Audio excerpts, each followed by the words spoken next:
우리 아이 왼손잡이인가요? 자꾸 찌그러지는데 괜찮을까요? 안 돼, 오른손으로. 싫어, 나 왼쪽이 더 편해. 한 번쯤 다투기도 달래보기도 했던 이슈죠. 네, 오늘은 양측 대칭성에 대한 이야기를 나누어 보려고 합니다. 아이들은 움직임의 방법이 아닌 결과에 의존해서 전략을 짭니다. 어떻게 하면 빨리 할 수 있고 어떻게 하면 옆에 친구를 이길 수 있느냐가 더 중요하다고 뇌가 지시하고 있으니까요.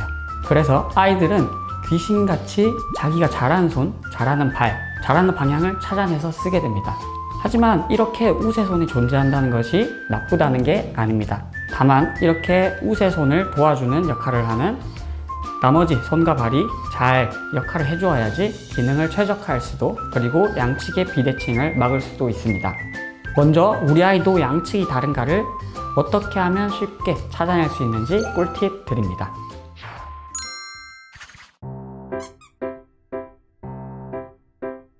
저녁에 다 씻고 로션을 바르고 이제 아이를 거울 앞에 서게 합니다. 그리고 앞에서 한 번, 뒤에서 한 번 확인하시면 되는데요. 한번 같이 해볼까요? 먼저 앞에서부터 보시게 되면은 양측 어깨의 높이가 비슷하거나 같은지, 양측 조곡제의 높이가 비슷하거나 같은지, 그리고 팔과 몸통 사이 거리가 양측이 비슷하거나 같은지를 확인하시면 되고요. 이제 밑으로 내려가서 이제 아이의 팬티 라인을 보시면은 양측으로 볼록 튀어나온 뼈가 있을 겁니다. 이것을 이제 위압 엉덩뼈 가시라고 하는데, 이 뼈의 위치가 서로 비슷하거나 같은지를 앞쪽에서 확인하시면 됩니다. 네, 이제 뒤쪽으로 돌아가면은 이제 뒤에서 아이를 보았을 때 양측의 귀의 높이가 비슷하거나 같은지, 양측의 이제 어깨뼈라고 하는 삼각형으로 된 뼈가 있는데 이 뼈의 각 꼭지점이 다 비슷하거나 같은 위치에 있는지, 그리고 그 밑으로 내려가서 이제 엉덩이가 접히는 엉덩이 주름이 양측이 비슷하거나 같은지, 또 내려가서 이제 오금의 위치가 비슷하거나 같은지를 확인하시면 양측의 비대칭을 확인하실 수 있습니다. 이렇게 랜드마크를 메인 눈으로 스캐닝 하시면 양측의 비대칭을 확인하실 수 있습니다. 다만 한 가지 고려하실 점은 오른손잡이라면 오른쪽이, 왼손잡이라면 왼쪽이 조금 떨어져 보이는 것은 일반적입니다. 하지만 이 높이 차이가 1cm 이상 난다면 이 팔다리의 비대칭이 척추의 비대칭을 만들어내기 때문에 대칭성 증진을 위한 지구력 운동, 근력 운동, 그리고 양측 협응성 증진 운동을 해보시는 것을 추천드립니다. 자, 그럼 뭘 해야 되는지 대칭성 증진에 좋은 활동 몇 가지를 소개해 드립니다. 늘 강조드리지만 아예 움직이지 않는 것이 제일 나쁘고요. 조금이라도 움직이면서 여러 활동을 해보는 것이 좋습니다.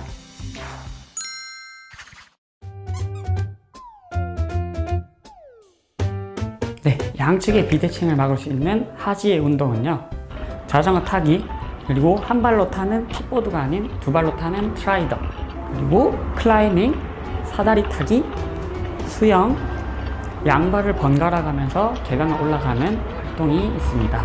이 계단 오르기 활동은 스태퍼라는 운동기구를 이용할 수도 있겠죠. 네, 그 다음에 상지의 비대칭을 막을 수 있는 활동이 어떤 것들이 있냐면은, 제일 먼저 이렇게 보이시는 큰 공을 양손으로 잡고 던지기.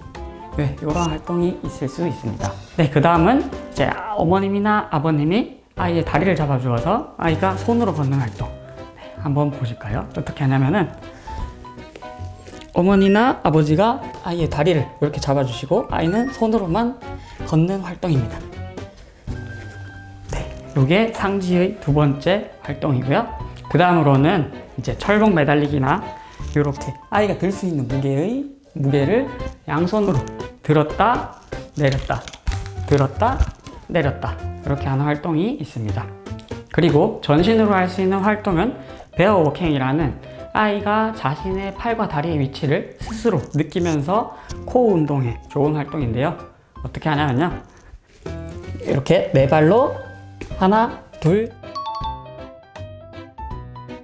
하나 둘 하나 둘 하나 둘, 네, 이렇게 걸어갈 수 있습니다.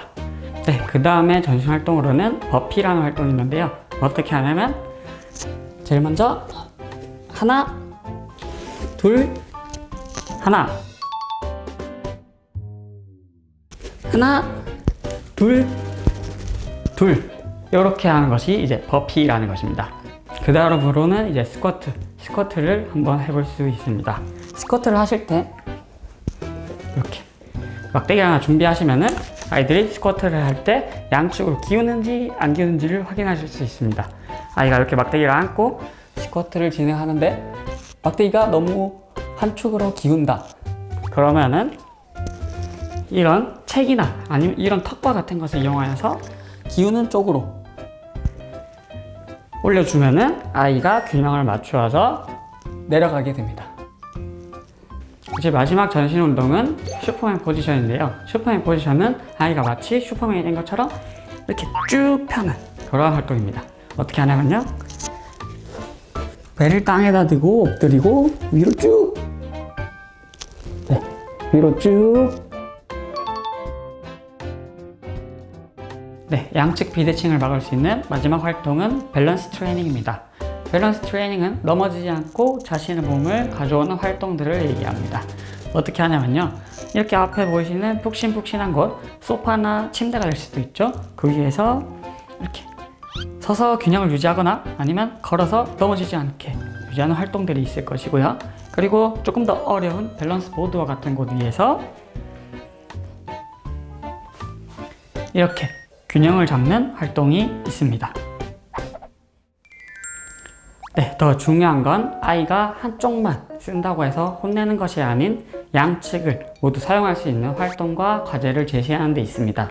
아이들의 주변 환경을 보고 아이들의 독서대의 높이가 맞는지, 책상의 높이가 맞는지, 혹은 의자의 높이가 맞는지, 아이들의 가방, 끈 길이가 서로 비슷한지, 아이들의 신발 높이가 서로 맞거나 같은지 이런 것들을 확인하는 데 있습니다. 아이들을 혼내시기 전에 아이들의 주변 환경을 먼저 확인해 보시는 건 어떨까요?